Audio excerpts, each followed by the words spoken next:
सुबह होते ही शोभा करुणा के पास पहुंच जाती है। सारे दिन वहीं रुकती है। इसी बीच कई बार करण का फोन आया। वह भी गांव आना चाहता था लेकिन शोभा ने मना कर दिया। 3-4 दिन बीत जाने पर शोभा ने करुणा से कहा, करुणा तुझे हिम्मत से काम लेना होगा। मुझे अब जाना पड़ेगा। ये मेरा फोन नंबर है, कभी भी तुझे मेरी जरूरत हो तो मैं आ जाऊंगी।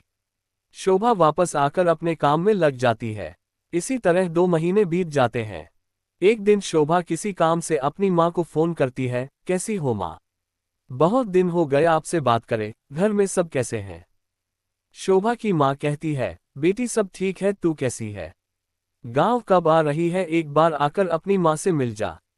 शोभा ये सुनकर थोड़ी देर के लिए चुप हो जाती है, फिर कहती है, माँ मेरा भी बहुत मन है गांव में आने का लेकिन समय नहीं मिल पा रहा है, देखती हूँ समय निकालकर आने का प्रोग्राम बनाती हूँ। इधर इन 2 महीनों में करुणा की जिंदगी पूरी तरह से बदल गई थी। सभी रिश्तेदारों ने उससे पीछा छुड़ाने के लिए आना जाना बंद कर दिया था। कुछ दिन बाद करुणा की ताई उसके घर आई। करुणा अकेली बैठी है, क्या बात है? करुणा ने ताई जी को देखकर कहा, ठीक हूँ ताई जी, आप बताइए कैसी हैं?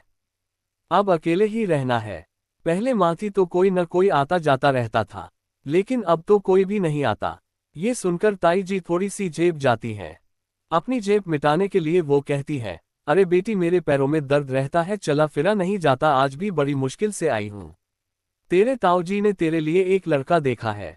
उस लड़के के पिता नहीं है, माँ है और एक छोटा भाई है। लड़का नौकरी करता है और उन्हें किसी चीज का लालच भी नहीं है।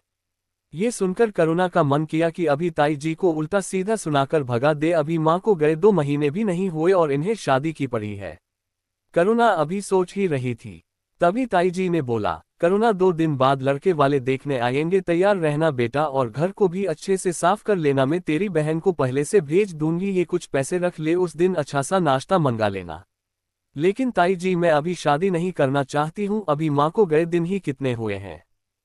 करुणा ने दबे स्वर में ताई जी से कहा, तो अरे भलाई को तो जमाना ही नहीं है, घर में खाने को दाने नहीं है, इतना अच्छा रिश्ता ठुकरा रही है, तूने सोचा है घर का खर्च कैसे चलेगा? मुझे रात भर नींद नहीं आती, जवान लड़की घर में अकेली रहती है, कोई बात हो गई तो मुंह तो हमारा काला होगा। करुणा की आंखों से टप टप आंसू बह रहे थे, लेकिन ताई जी को इससे कोई फर्क नहीं पड़ा, वे अपनी बात कहती रही। पूरी बात करने के बाद ताई जी ने 500 रुपये पकड़ाते हुए कहा, जो मैं कह रही हूँ चुपचाप मान ले, तेरी माँ तो हमारे सामने जबान नहीं खोलती थी, आखिर हम तेरे अपने हैं, कोई गैर नहीं। करुणा ने रोते हुए कहा, नहीं ताई जी वो बात नहीं है, अभी माँ को गए समय ही कितना हुआ है, कुछ दिन बाद लड़के वालों को बुला लेते। ताई जी ने समझाते हुए कहा, बेटी तू चिंता मत कर, तेरे ताऊजी सब संभाल लेंगे। कहकर ताई जी जल्दी से चल दी। करुणा बैठकर रोती रही, माँ तुम क्यों मुझे छोड़कर चली गई? काश तुम होती तो ये सब न होता। अगले दिन करुणा एस.टी.डी. बूथ पर गई और शोभा को फोन कर सारी बात बता दी। ये सुनकर शोभा ने कहा, करुणा तू चिंता मत कर, मैं एक दिन पहले आ जाऊंगी।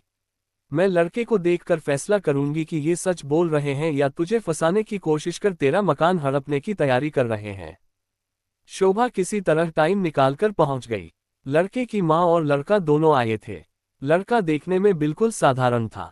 शोभा ने लड़के से कुछ सवाल पूछे जिसका उसने ठीक से जवाब दे दिया।